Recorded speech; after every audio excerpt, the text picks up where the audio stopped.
میں کوئی حرج نہیں ہوتا۔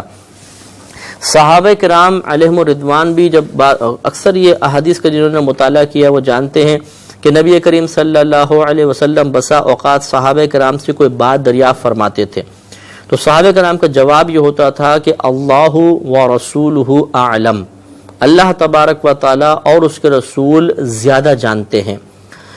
اہل لغت یہ بات جانتے ہیں جو لغت سے شغف رکھتے ہیں کہ اعلم اس میں تفضیل کا صیغہ ہے، اور اس میں تفضیل وہ اسم ہوتا ہے جو اس ذات پر دلالت کرتا ہے جس ذات میں کوئی وصف اور خوبی دوسروں کے مقابلے میں زیادہ پائی جائے۔ ایک ہوتا ہے عالم، ایک ہوتا ہے اعلم۔ عالم کہتے ہیں جاننے والے کو، اعلم کہتے ہیں اس کے دوسروں کے مقابلے میں زیادہ جاننے والے کو۔ تو زیادہ جاننے والے وصف میں صحابہ کرام ذکر کے طور پر اللہ تعالیٰ اور اس کے رسول کے ایک ساتھ تذکرہ فرماتے تھے، اللہ و رسولہ اعلم، اللہ اور اس کے رسول خوب جانتے ہیں، زیادہ جانتے ہیں۔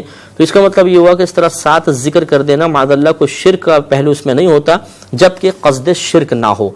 لہٰذا اگر کوئی ذکر کرتا ہے اللہ تعالیٰ اس کے نبی کریم صلی اللہ علیہ وسلم کا، جیسے یوں کہیں کہ اللہ تعالیٰ اور اس کے رسول نے کرم فرمایا، اللہ تعالیٰ اس کے رسول نے فضل کیا، تو یہ کوئی کفر و شرک نہیں ہوگا، کیونکہ یہ بالکل اسی آیت کے مطابق ہے، بالکل صحابہ کرام کے اس قول کے مطابق ہے اللہ تعالیٰ اس کے رسول زیادہ جانتے ہیں۔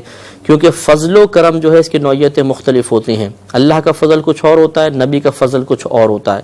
اللہ تعالیٰ کا فضل اس کا ذاتی ہے، نبی کا اگر فضل کچھ وہ کرم کریں گے، شفقت فرمائیں گے تو یہ عطائی ہوگا۔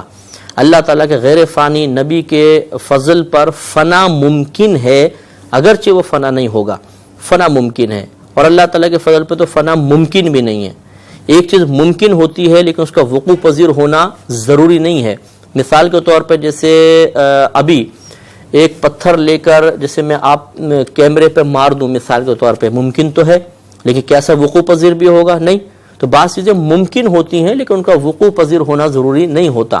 تو اس لیے یہ بات سمجھنا ضروری ہے کہ اللہ کے نبی کا فضل و کرم فانی ضرور ہے، ختم ہو سکتا ہے لیکن اس پر فنا واقع نہیں ہوگا، ممکن ہے واقع نہیں ہوگا، لیکن اللہ تعالیٰ کے فضل پر فنا ممکن بھی نہیں ہے۔